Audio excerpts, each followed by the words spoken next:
February briefing of the Rural Urban Bridge Initiative. I'm Anthony Flacavano, the co-founder and director, and we're really, really excited to have a panel of three outstanding candidates for public office this go around.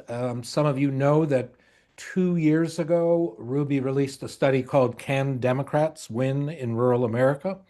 And there was a lot of really, I think, important findings in there that have been borne out since that release. But one of them was that the candidates themselves really absolutely have to be anchored in their communities.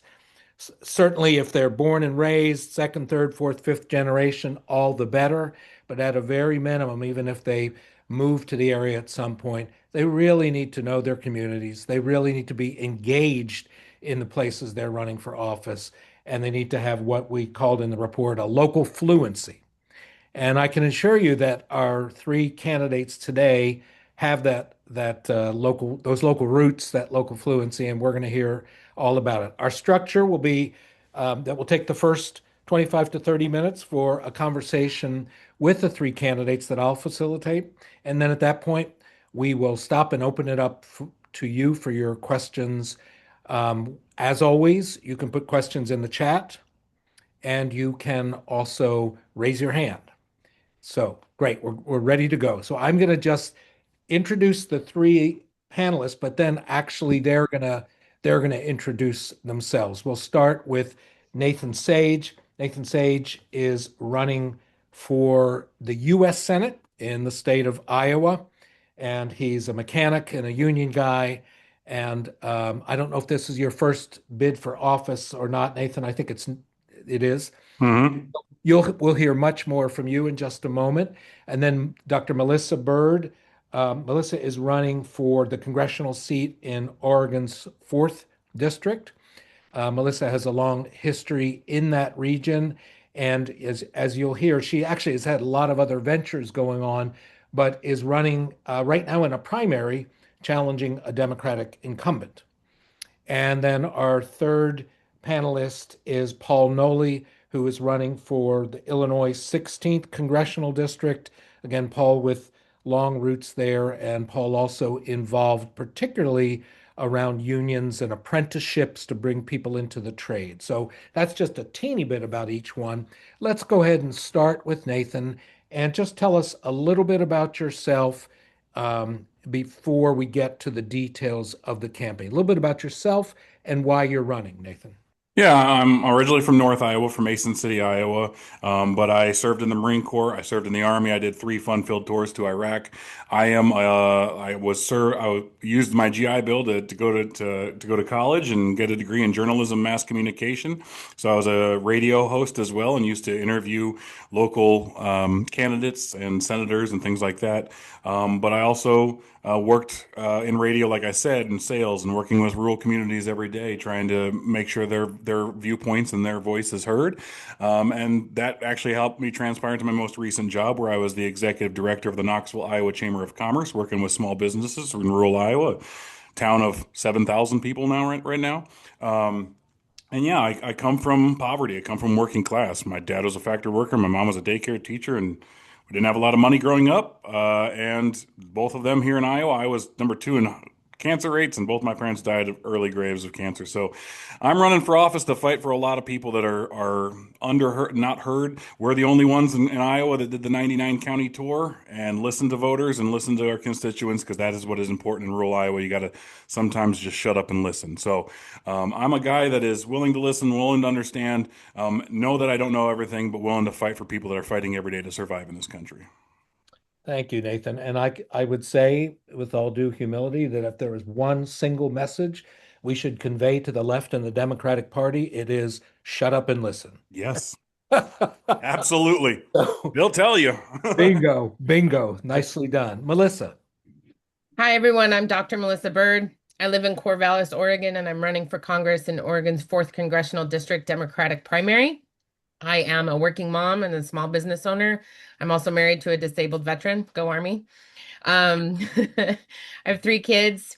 Two are still in high school, and then one just graduated from college. And I am running for Congress because I got tired of not being listened to by our congressional delegation. And I particularly was pushed into running because of our crisis in housing, particularly in our rural areas, and also concerns I have around access to rural healthcare. I'm a social worker. I have a master's degree and a PhD in social work. And, we're a family that's on Medicaid and been on food stamps. And, we're just hardworking people. And I got really tired of the rural part of this district being completely ignored, even though we make up a huge, the chunk of the district that is the coast is actually very important as far as our fisheries and our forests, and our agriculture and also our tourist industry. So I'm running for office because I'm tired of not being listened to by our elected officials. And I think it's really important to have folks in office with a background like mine who actually understand how policies and the economy are impacting regular everyday people. Thank you so much, Melissa. Paul. Good afternoon, everyone. My name is Paul Nolley. I am the Democratic nominee in Illinois' 16th Congressional District, running against incumbent Darren LaHood. I am from the Rockford, Illinois area, and that is a very quintessential Rust Belt city that has been deindustrialized and hollowed out since jobs started shipping overseas many years ago. We, at one point, made basically the majority of the screws and fasteners for the world, and that provided a lot of good union jobs in our region.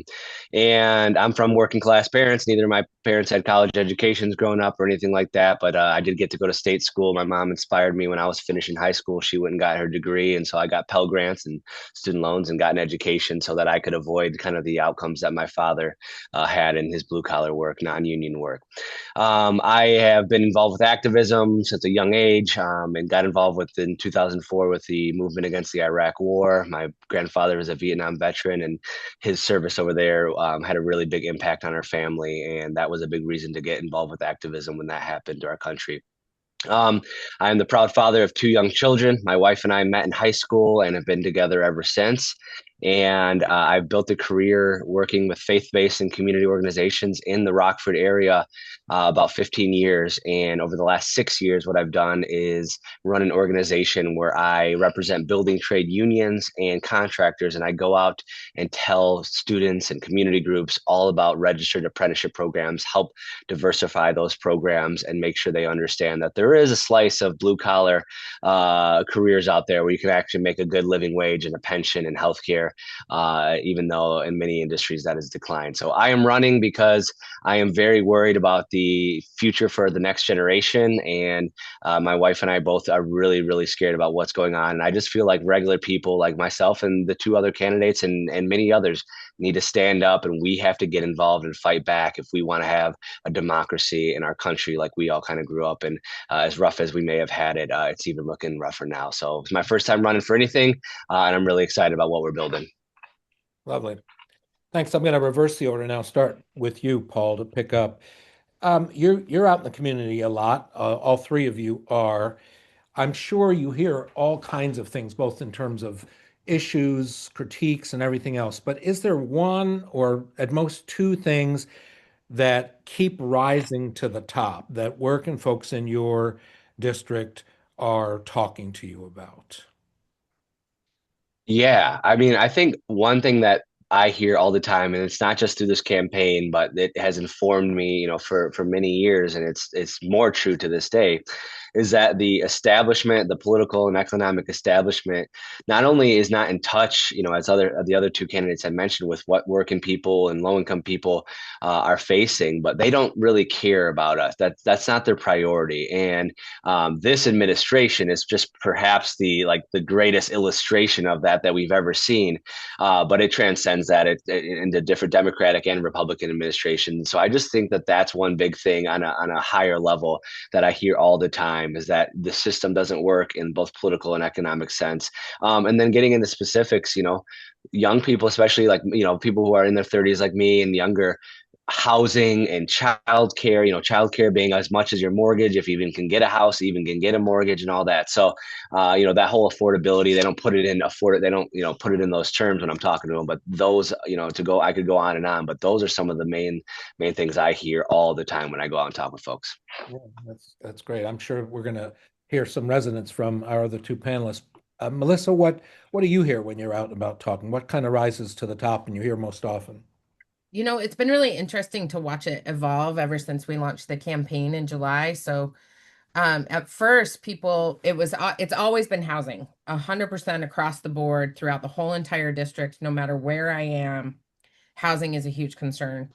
But it has changed. Like there was a lot of concern about reproductive justice issues and education, and now it is all about ICE. And I think a lot of that is, of course, because Oregon has become the next target as far as the administration is concerned. And so there are a lot of concerns from people about ICE and what's happening with ICE here in our district and what's going on in our communities. So it's been really interesting to watch that shift.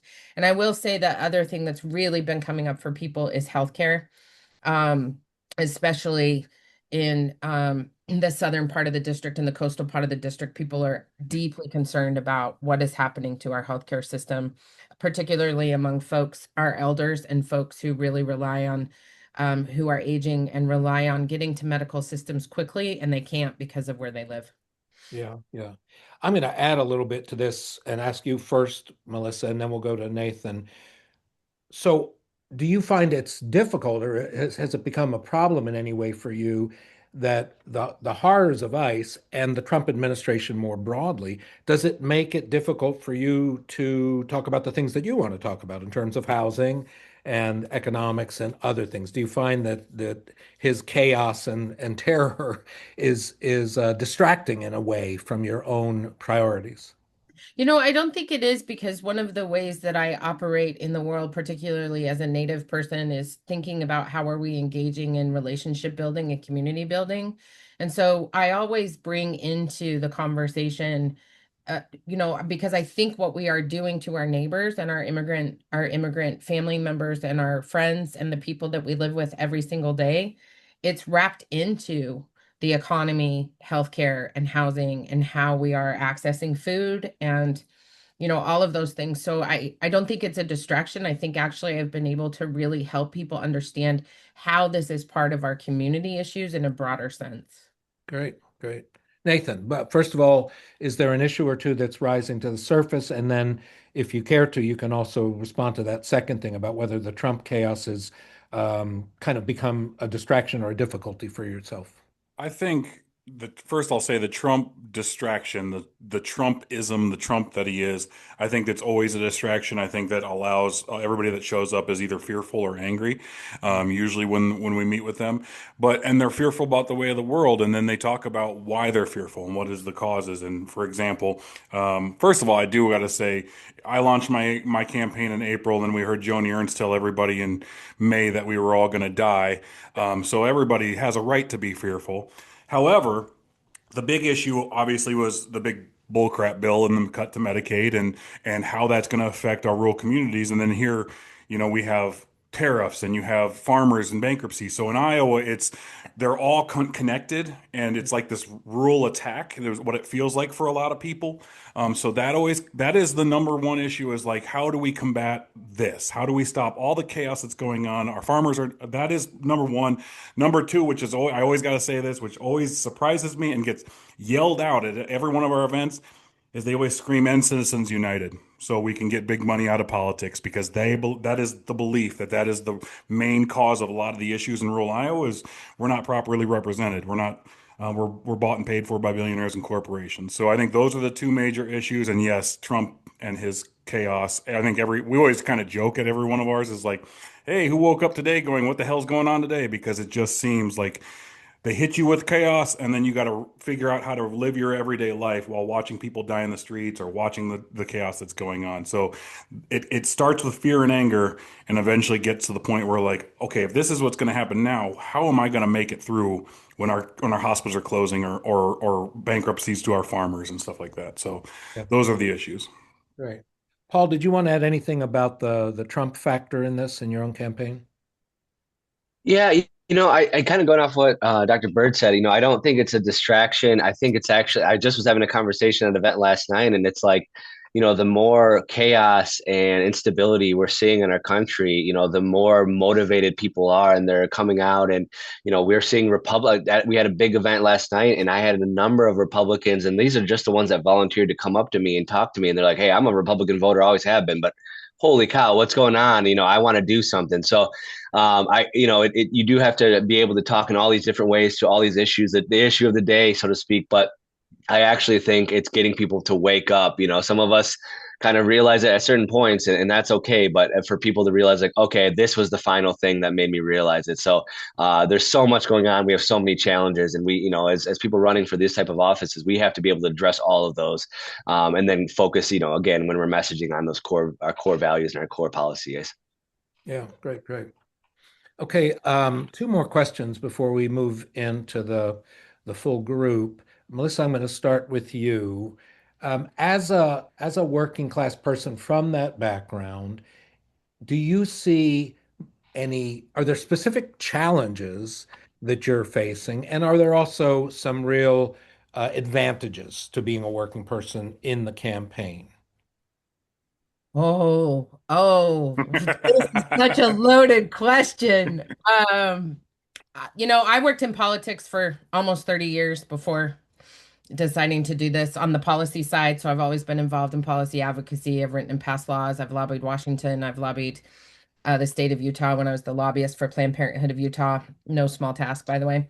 And and what I've always been involved in campaigns from the other side, right? And so I thought, oh, this is everything's going to be fine. I'm still going to be able to run my business. Everything's going to be okay. My husband works really hard in the fisheries, and and people are going to support me because people want to change. They want, all these progressive organizations keep saying they want more brown people, they want more LGBT people, they want more women, they want more working class folks. And then I show up as all of those things, and they look at me and go, oh, except for you. And people have literally said to my face, how dare you run for Congress right now? And I'm sitting here going, oh, I dare. I dare because I'm working my butt off to feed my kids. I'm worried about paying our rent because our rent just keeps going up and up and up and up. Corvallis is the second most rent burdened city in the country, Mhm. and that's where we live. And so the challenge has been, it's been both an integral struggle for me personally, but also my struggle has been, we have created a picture in this country of a professional politician and what a good politician looks like. And I'm sure I'm seeing the nods from Nathan and Paul. And I know how many times have you run for office before? How does that qualify you? This is the House of Representatives. It's of the people, by the people, and for the people. It's not of the politician, for the politician, and, you know, because of the politician. And we have got to disrupt this mythology of what a politician is. And also, why do we want to keep electing people who, I can't remember if it was Paul or Nathan who said it, but who aren't impacted by the decisions that they're making? We looked at some research that came out in the Atlantic about 10 years ago, and they looked at the entire body of the US House of Representatives and the US Senate, and 738 members over a 10-year time period. Only 13 of them had ever experienced poverty or been from the working class. 13 out of 738 people. That should appall every person in this country. We need to be represented by people who are real human beings who know what it is like to live here. And that has been my biggest struggle. And I will also say that it is my approach as a social worker and a human being to approach people where they're at, not where I want them to be, that has been a saving grace along this campaign, because people just can't believe that I want to know their stories. I want to talk to them. I went to the southernmost county in this district, Curry County, and people could not, they were like, I still can't believe you're sitting here with us. Nobody has ever come here to talk to us who's running for Congress. And I thought, that's crazy. Like, Yeah. that's bananas to me. And so my saving grace is also that I am a working mom, and we have been struggling financially, and I do know how to be creative. And anyway, I could go on and on. Those are the two things. Thank you. Thank you, Nathan. Can you repeat the question just so I make sure I hit it right? Sure. So asked if being a working person, being from the working class, do you feel like there's any specific challenges that's created for you to run for office? Which is I ran for Congress in Virginia's Yeah. ninth. I know it's if you don't have an independent income and you're not a lawyer, whatever, it ain't easy. So any specific challenges, but also anything that you think really equips you well for this campaign because you're Well, it's interesting. It's interesting because what Dr. Bird said earlier. So I think it's interesting because, coming from the working class, and we, like she mentioned, you have the politicians. I talk about it all the time, the slick back hair, the suits, the way they talk, they have same talking points, everything over and over.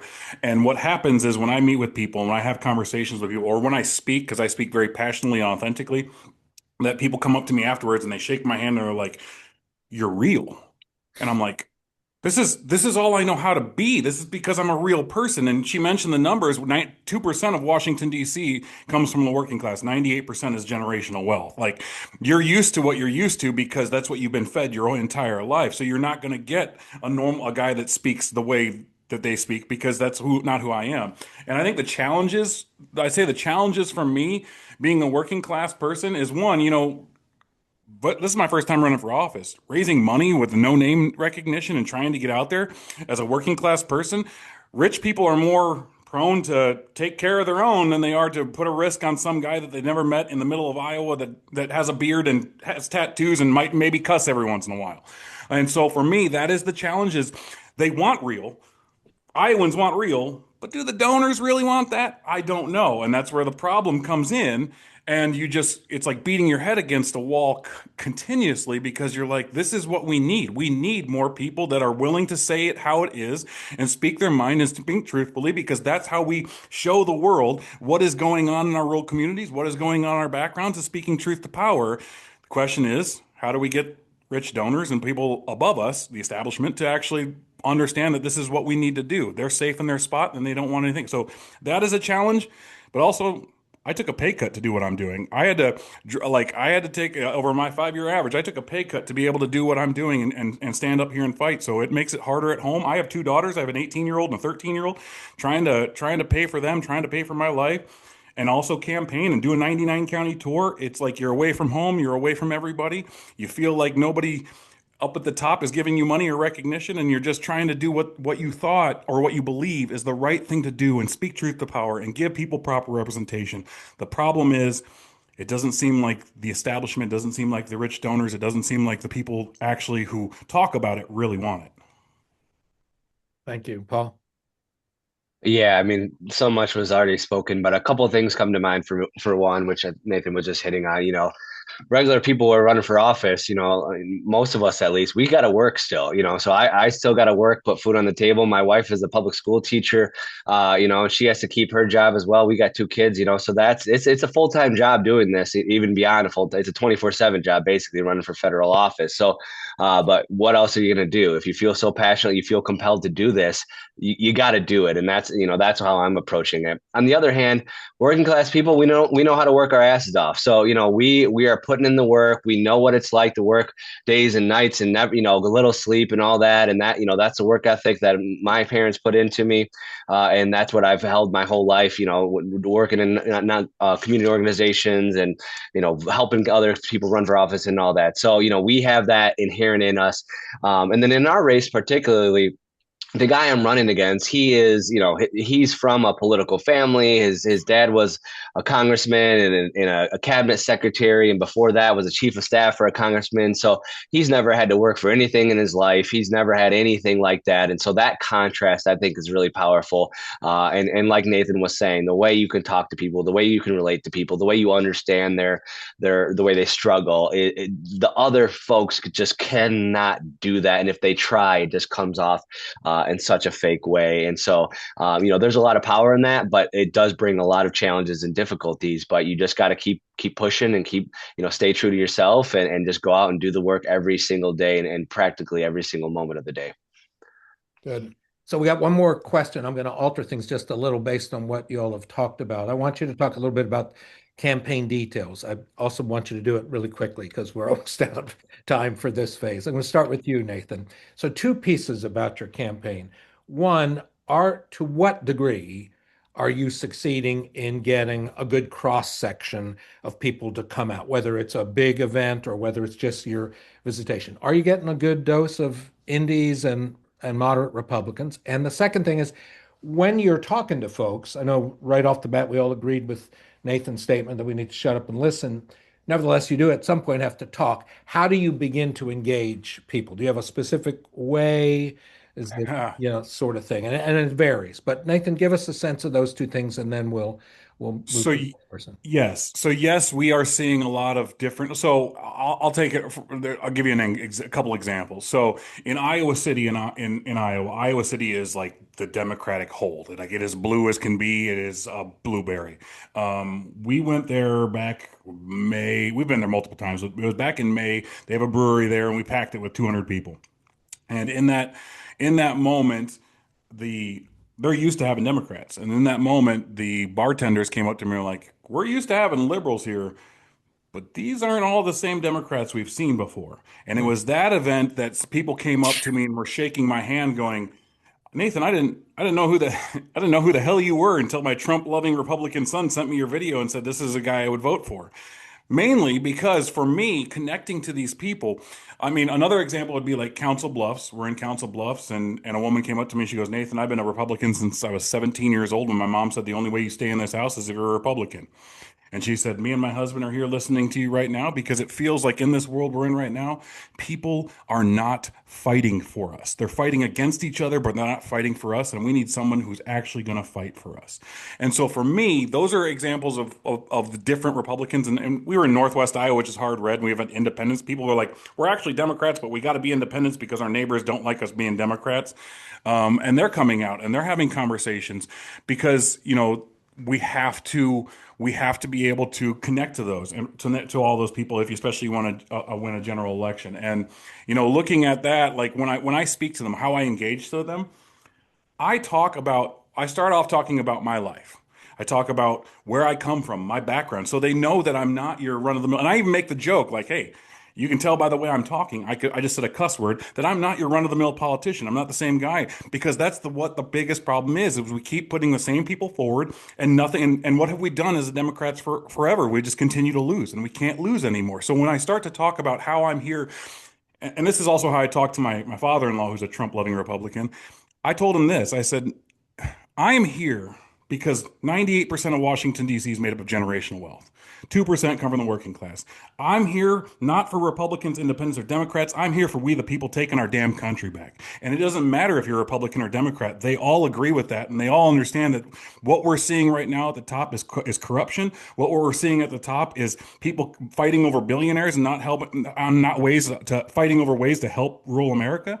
And that's what resonates, Republican or Democrat. They understand they want proper representation, and that is what's sorely lacking, and that's how I talk about it.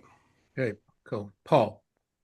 Yeah, yeah, we definitely have some of that crossover, and we're growing, and it's hard to, as we was alluded to before, to build your name ID and all that. But as I mentioned, last night was pretty interesting to have that turnout for Republicans in a very just rural red area where no Democrat ever shows up, to anything like that, and to have not just a huge crowd of Democrats and independents, but those GOP voters come out and be part of that. And then I also, get messages on social media and other things like that, and people are like, they may not want to be in that public space, but they're like, "Hey, I really appreciate what you're saying." And, not taking corporate PAC money, not taking money from APAC, things of that nature. They're looking at that, and it's different. And especially, again, that contrast between the incumbent I'm running against. So yeah, we're building that, and we're trying to get better on that. And one thing I'm saying too, as part of all this, and I'll end with this, is we're going to build a unified front in this campaign to defeat this guy, but we're not going to compromise our values. And I think, I got a lot of when I get a lot of these Q&As, and a lot of people ask me like, "Oh, how are you going to win in a red district?" and all that. And it comes back to my fundamental assessment of what went wrong with the Democratic Party and why we have lost the working class. Is because we stopped offering bold economic solutions and policies that will actually tangibly improve their lives and give them hope for the future, and that the government's going to work for them. And so I think if we run on those type of values and ideas, we're going to win we're going to get, not work miracles, but we can win enough of them and then build from there. And so that's what we're trying to do. And I think it's been successful so far. That's great. And I'm hoping, I know Dr. Bird is, but I'm hoping all three of you will get familiar with our Rural New Deal because that is a platform of bold ideas to Yep. win back the working Hmm. class. So, Melissa, you get the last word, and then we open it up again. The two-part question about the mix of people that are showing up, and how is that broad? And then, secondly, how do you usually start a conversation? So as far as the mix of people, because I'm running in the Democratic primary, Right. one of the things that's happening is that I am getting people who have left the party. So they've left the Democratic Party. They're fed up with the party here in Oregon. They're really frustrated that we still have a closed primary system here. I mean, I grew up in Utah, in a state where the Democratic primary was open, but the Republican primary was closed. Mhm. And in fact, the Rural Caucus and the Gun Owners Caucus took a proposal to the statewide party and said we need to open up our primaries to the people who are unaffiliated voters because we have motor voter here, and so people are automatically, when you get a driver's license, you're automatically registered to vote, but you're registered as unaffiliated because they can't pick your party. And so we have a huge chunk of voters who are feeling very, very alienated that are showing up to my stuff to hear me talk. And then, or they've become independents and left the Democratic Party entirely, who are saying, oh, hey, you represent something I want to vote for. And I think that's what all three of us have in common. We are actually giving voters something to vote for instead of something to vote against. And for so long, we have been voting, holding our noses and voting for the lesser of two evils. And what we represent here in this room is something to vote for. And that's what people are really resonating with right now. What was the second question? Oh, how do Just I start a conversation? I yeah, start by talking about myself. I tell yeah. people who I am and where I come from, and I talk about my background and my family and my life, and I talk to people like they're human beings because you know what? Politicians put their legs, elected officials put their pants on one leg at a time, just like everybody else. We are not special people. People who are running for office are not special. We're Yeah. people who are passionate and who want to make a difference in our lives and our communities, and that's what we're doing. The other thing that's really resonating with people is I remind them that because I'm not taking corporate donations or APAC money, this is a grassroots effort. They are the ones who pay my salary as taxpayers. That I remind them that this is about building community. I'm not doing this for me. I'm not doing this for some political comeuppance. I'm doing this because I believe our community deserves better. And it deserves someone who's going to fight like hell, no matter what their background is, for our communities in this district. Yeah. Wonderful. I'm going to challenge one thing you said, Melissa. I think politicians have their pants put on for them by their lobbyists. Man, I can't wait to get to that point. A lot.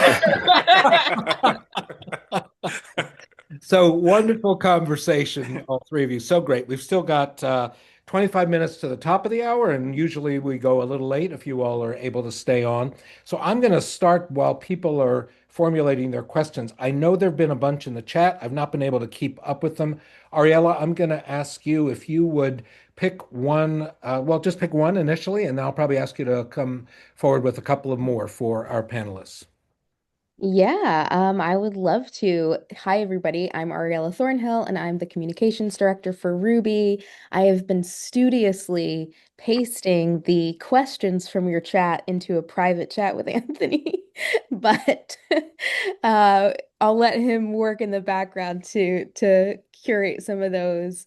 Um, I am so happy with this panel. I just want to thank our guests again, and I want to thank all of our audience members. Um, so I would like to start with Nathan. One of our members said, how do you deal with the reflexive hostility to working class people from the professional slash managerial class? How do you deal with the meritocratic notion that only the educated deserve any degree of material comfort and security? So the only time I've had to really interact with anything like that is I remember distinctly when we launched our campaign, we had a woman come up to me and go, Nathan, you talk about, raising the federal minimum wage. You talk about affordability. What about those people that you're representing that can afford life, that make $35 an hour and own their own home? How do you resonate with them, or what is? And I just like, well, when the tide rises, the boat rises, right?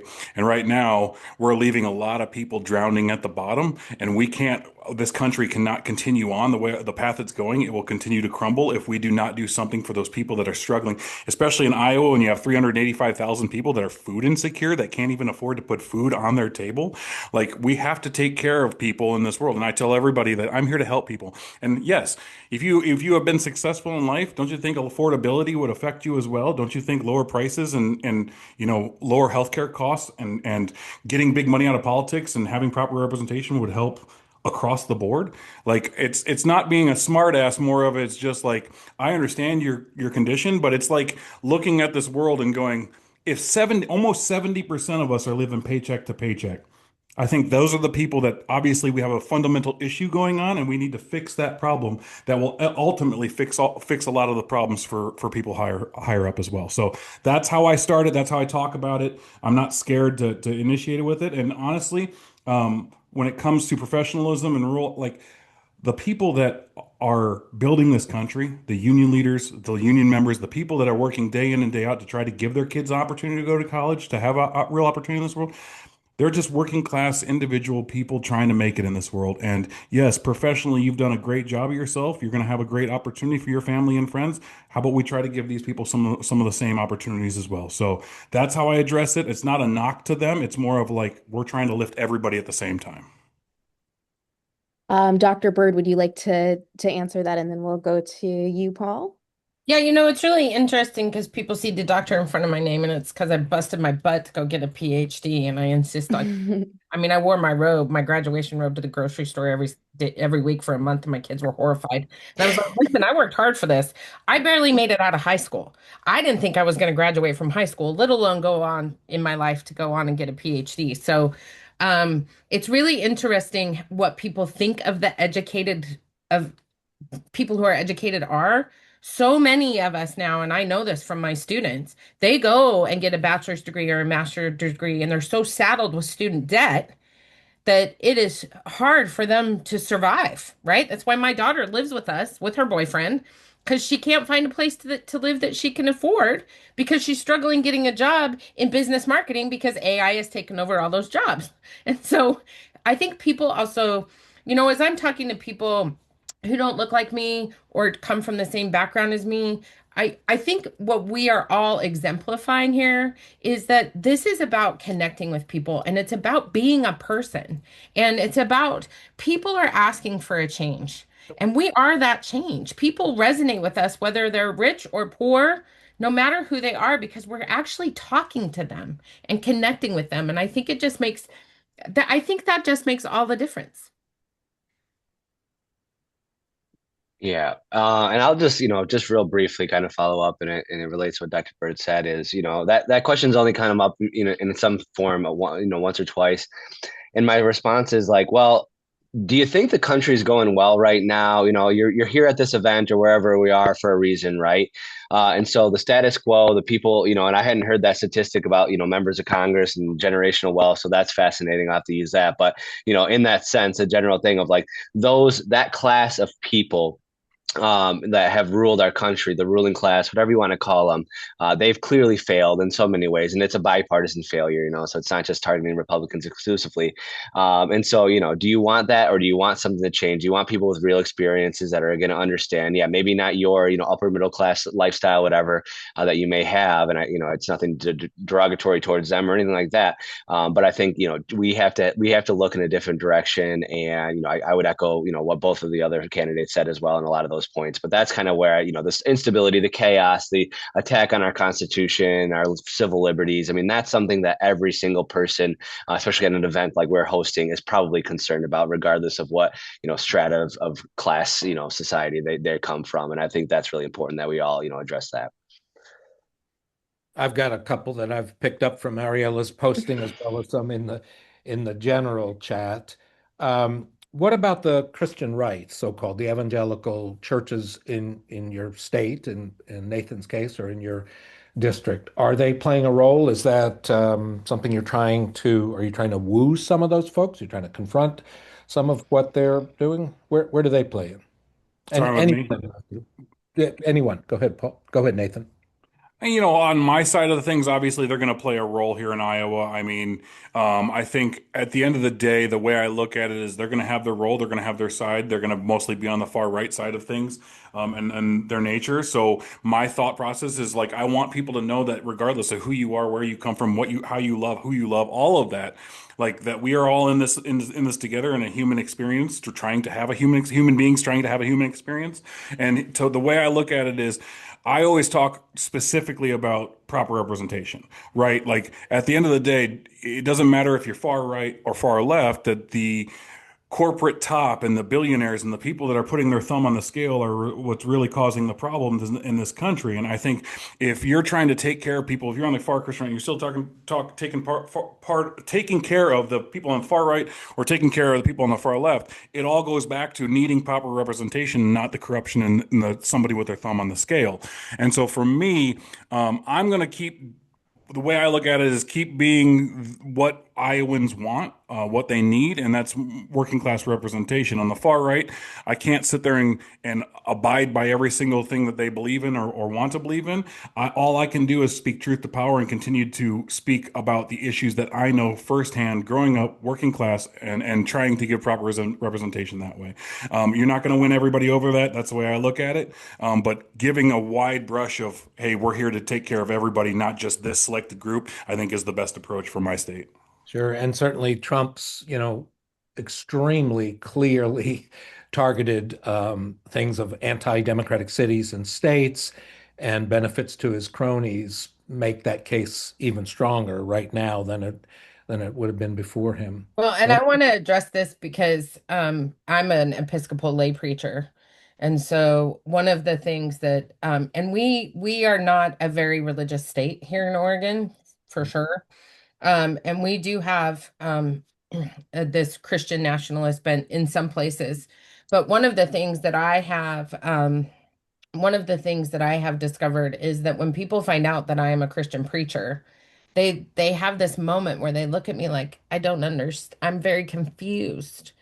And I'm like, well, Jesus was a radical social justice, flip the tables kind of guy, and that's the kind of Jesus that I love. And so I think also helping people understand that Christian nationalism was created with the specific intent of not only committing acts of genocide and slavery, but also diminishing people's capacity for livelihood.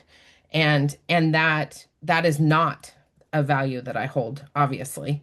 And so I think that also talking more about this idea of Christian nationalism as this thing that is meant to oppress, while we're also talking about my beliefs and my faith, as someone who is also running for office, I think is really helpful. I know it's been very helpful in my race. Okay, right.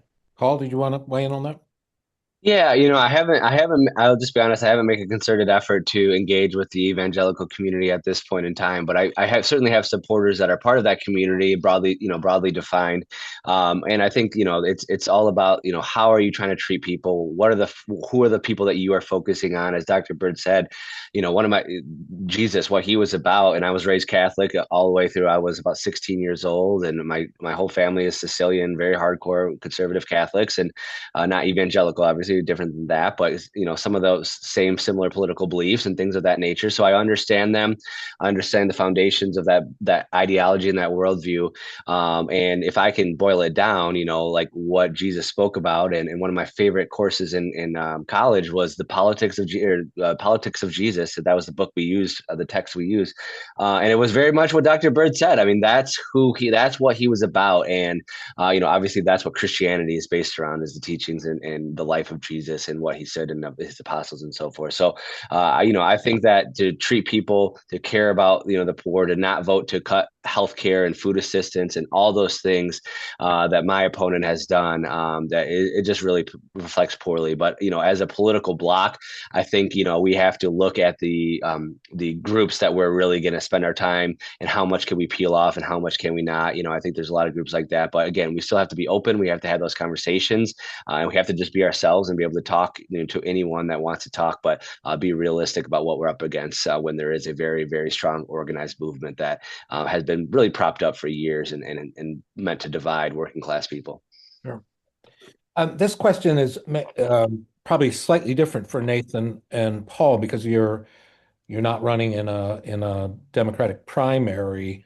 But the question is, or actually, are you running in a Democratic primary? You are, Nathan. Yeah. Yep. Okay. So just disregard that remark.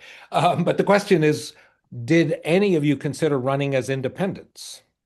Which I'll just say by context, I did when I ran in 2018 because I knew how bad the Democratic brand had become in Virginia's ninth.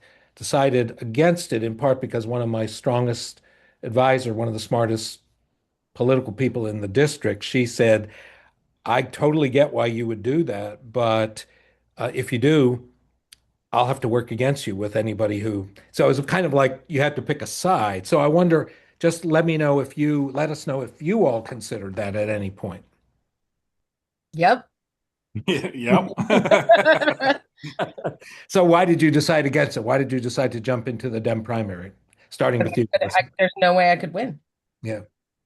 Yeah, the way I look at it, yeah, someone asked earlier if I knew Dan Osborne. Yes, I know Dan Osborne from Nebraska. I was considering running as an independent because I've been independent most of my life, and for me, it was, you know, there's no infrastructure there for an independent party. So if you're going to run, you don't have the support that you would have from the Democratic Party. If somebody jumps in from a Democrat, then you're splitting the ticket even harder, and it's even harder to actually win. Like Dr. Bird said, you don't really have a shot. I tell everybody the reason I'm a Democrat now is because, looking at it, you got to got to pick a side to play the game. And two, you have Republicans that seem like all they want to do in this world is tear everything down and kind of destroy a lot of things. And I want to help people. And Democrats look like they want to actually help people in this world. And so if that is my main focus is helping, and any way I can do that, independent or Democrat, that's what I'm going to do. But yeah, I think at the end of the day, I wish I could have ran as independent. I think it would have been interesting to do that, but the infrastructure and just the capabilities and and especially for a no-name politician. If it was different was if I had a name to myself, but since I'm new to this, trying to come out the gate with no help, it would have been 150 times harder. So, yeah, that's where I stand. Paul, you want to add to that? Yeah, I definitely looked into it very early on. I had this vision that I would run as an independent and get the Democrats to not run anyone, and we would build this big thing, and a couple of things happened. For one, in Illinois, I don't know how other states are, but we have to get petition signatures and all that. And an established party in this district, I had to get a minimum of 750 signatures. We got 3,000 plus, but an independent candidate in this district has to get 20,000 signatures as a comparison. So that it's not doable for one. So that's one thing. And then for two, I had a feeling there'd be other Democrats running, and as Nathan said, I didn't want to split the vote or anything like that. But I've always considered myself a political independent. That's typically helped Democrats. But where I'm from too, there's a lot of It's mainly Republicans that run. Sometimes no Democrats run, and I've supported pro-labor Republicans when they're going against anti-labor Republicans, and I pulled that ticket, and it didn't bother me that much. A little bit, of course, but not too much. So, but yeah, I definitely thought about it, but it didn't last too long. And to Nathan's point too, now that I've done it, the infrastructure that's in place by these local county Democratic parties is so important for all of the tasks you have to accomplish. And I'm committed to help. I really, now that I've got in this world and learned more, I believe we have to build off that infrastructure and what's out there, because what we're up against, I mean, it's no joke. We can't play around right now. Yeah. Leslie, you answered very briefly, but did you want to add anything to when you weighed the two? Well, I was keeping it simple, but I will say this. What I am noticing from all of our responses is that we are also just as disillusioned with this two-party system as I think a majority of people in this country are. And so for the fact that we all weighed out, well, what are the benefits? What isn't going to be useful? I think that it just resonates so much with the American people right now. Like, this is who we are. We are tired of a two-party system that locks out regular human beings, regular, working class folks. And I think what is bubbling to the surface for me, first of all, I feel less alone. Um, and also, it's that we are all frustrated with this two-party system. And yet all of us felt like what was more important is that we get more working class folks in who understand the needs of the people. And then that's why we all made the decision to run as Democrats. And I think that's really important for people to acknowledge. Thank you. So this next question is a little different. in your campaign itself, particularly your field strategy, but are you working with or attempting to work with existing grassroots groups? Somebody brought up the example of Down Home, North Carolina. And of course, most of these grassroots groups themselves are either going to be C3s or C4s, and they're going to have their own issues about working. They're going to have limits to how much they can work with candidates. But have you been able to identify and start working with any grassroots groups that are extracurricular to the Democratic Party, but who are excited about your campaign? Maybe start with you, Melissa, just continuing. We have connected with a couple of organizations in particularly Indivisible throughout the entire district. We are working with a few organizations that are doing rapid response trainings so that as part of the campaign, we are also giving rapid response training to anyone who comes to one of my meet and greets or comes to any of my events so that we're also preparing people for what is about to happen in the state of Oregon. We also have been I'm waiting. Someone asked in the chat whether or not I'd been endorsed with the Working Families Party, and I'm waiting to hear back about that endorsement. And of course, being endorsed by Progressive Dems of America, both the state chapter and at the national level, working with those groups to engage with voters and work in the community. And there are a few local organizations. There's an amazing organization in Roseburg called Food Not Bombs that we are connecting with to make sure that we're getting food to folks who need it in the Roseburg area. So we are always, I have a nonprofit background, so we're always looking for opportunities to be connecting with C4s and even some nonprofits to be able to just make sure that we're highlighting the good work that people are doing and throughout the entire district. Nice. Good. Paul? Yeah, so we've kind of connected a little bit. Indivisible is definitely one of them, and kind of like some smaller groups, kind of spin-offs of Democratic Party locally and things of that nature. And then some other groups at a more national level that kind of support candidates like No Dem Left Behind, Rust Belt Rising, things of that we're connecting with and trying to build relationships with, and some of them we have been endorsed and so forth as well. And then outside of this, I don't know if it's not really grassroots activism per se, but our labor support and really building that and really standing shoulder to shoulder with organized labor in our region. That's a big part of our campaign as well. So we're continuing to grow and get our name out there and try to build again a unified coalition as much as possible. Nathan? Yeah, I know we've worked with a lot of local groups, a little local on the ground groups across Iowa. But the real problem for myself in regards to the groups to work with is we have two other people in a primary. So there's three of us in this primary. So a lot of them don't want to necessarily play in that or be involved in that capacity, Sure. which is completely understandable, frustrating on my end, but also completely understandable. So we work with whoever we can work up in North Iowa. I have a good following up there of North Iowa Fights Back girls and some other people other groups that are willing to actually get stand up and host us or have events for us or do things for us. But it's just harder when you have three people in a primary in Iowa. Sure. I'm curious about the sort of traditional mainstays of the Farm Bureau. Are you going and are you trying to speak to any local Farm Bureau chapters, any Chamber of Commerce? Would Nathan, I would assume you would be given your past position with that. Any of those kinds of groups that tend to be more in the center or center right even a little bit now? We in Iowa we kind of stay away from the Farm Bureau a little bit, but I will say we do work with Iowa Farmers Union is a prime example. Groups like that, anybody we can to make sure that we're reaching rural communities because we know that's important and working class communities. So like Paul mentioned, working alongside standing in solidarity with unions, doing what we can from that front. But in regards like yeah we try to find all those groups. We try to get. I mean, in Iowa, it seems like they're popping up all the time. So there's different groups, but again, it's really hard to do anything that you really want to do because most of them are just like, we got three great candidates, we got to stay out of this, and Yeah, yeah. that's the hardest part. Sure. Paul or Melissa, you deal with them at all? Farm Bureau, Chamber, any of those more mainstream? No. as far as Farm Bureau, we're gonna go talk to them. Very Republican organizations, although there is one in one of these rural counties that's run by a Democrat right now. So want to reach out to them and just at least introduce yourself and see where it goes. And then yeah, I've talked to our Rockford area Chamber of Commerce, talked to their president, and I work with the business community in my area and sit on boards and and stuff like that. So they know who I am and all that. But in any meaningful sense on the campaign side of like building, bringing them part of a coalition or anything, not to this point, and we'll see where it goes. Okay. We're near the end of the time. I want to ask both Erica and Ariella to just scan the chat and see if there's, I'm sure there's some that we've missed. In the meantime, while they're doing that, two things.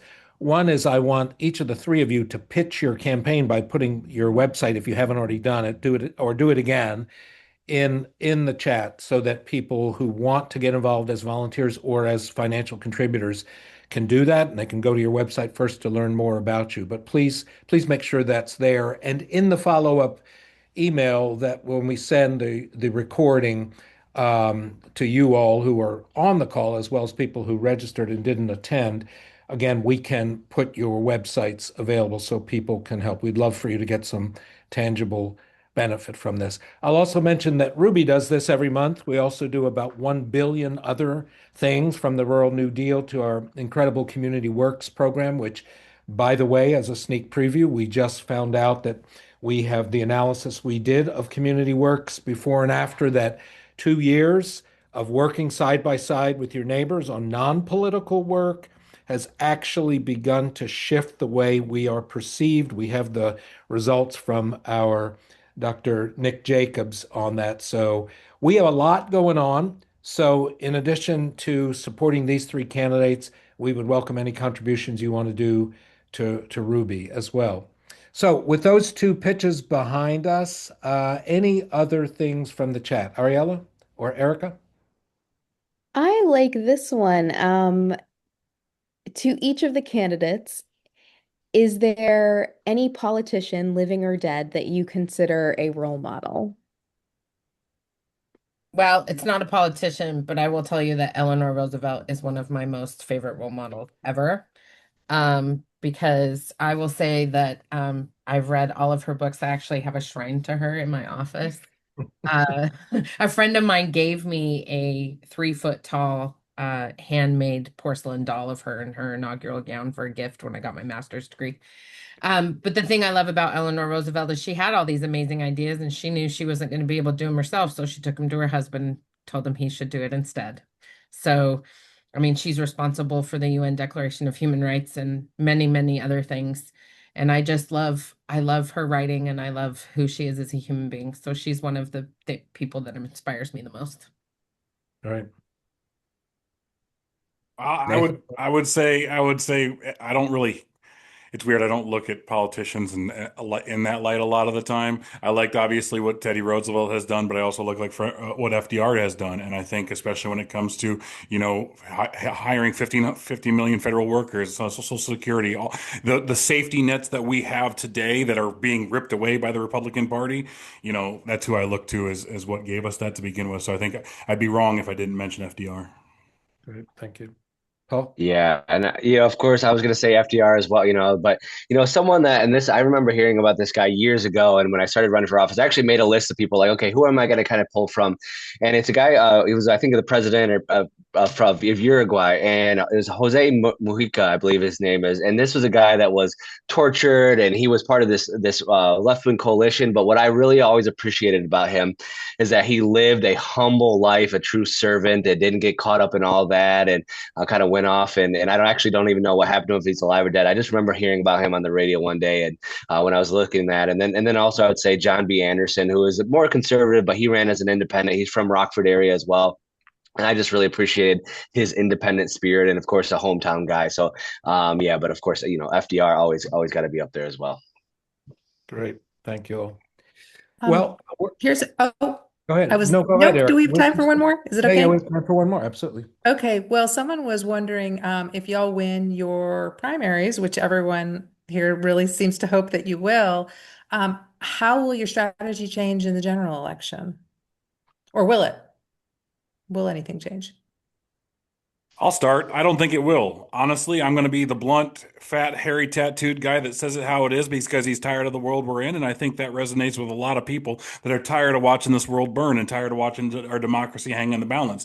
I am going to keep showing people like what it's like to be a fighter when I fought 3 times in Iraq, and I'm not here to mess around. And we're going to rip the masks off these ICE people and hold them accountable. I think that resonates with everybody. I think it doesn't matter what you are, what RD, independent, whatever it is. We need people that are willing to stand up and fight for us, not cowards that are going to bend the knee to this orange idiot. So I'm going to keep being who I am because I think that's what people need is an actual voice of working class people. Preach it, Nathan. Love it. Yeah, I love it. Melissa? I'm not changing anything. People love me, and Republicans love me.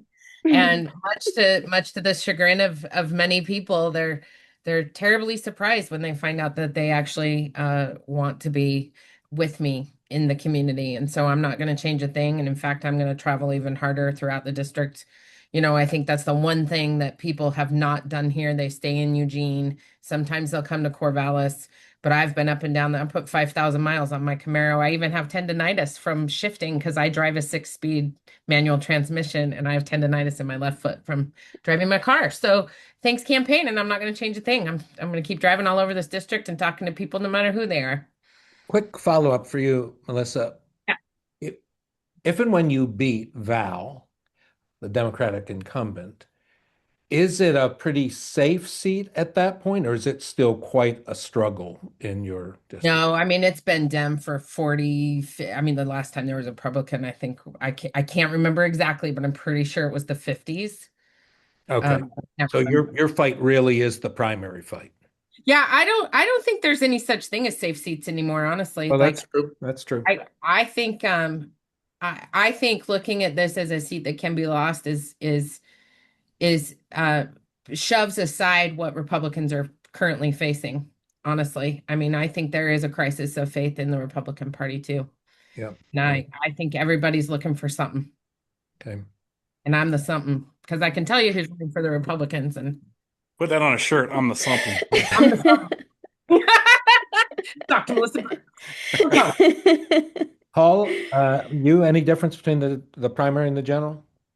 Yeah, I mean, our campaign is the one going against the Republicans. So there were 4 of us in at one point. The rest of them dropped out, and we're on our way to take on the Republican entrenched incumbent. So I have not changed one bit. Again, last night was a great example. We're attracting Republicans, but we're standing on our values. We're standing on what we believe in, and I believe that's the way forward for Democrats. I believe that's how you win back the working class, and I believe that's how you save and change this country for the better.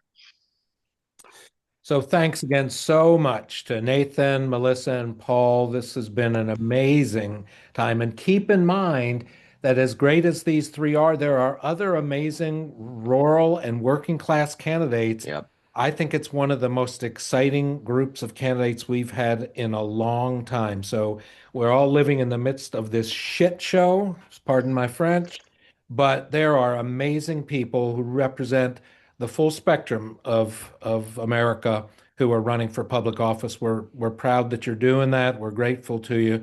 And for all the Ruby participants, thanks so much for being part of this. And we'll see you next month. Ariella, do we know yet what we've got going next month, or are we still finalizing the details? We're still finalizing the details, but I hope to circulate an email so that you guys can all sign up for that soon. Okay, great. Thanks again so much to our panelists and to all of you. so much.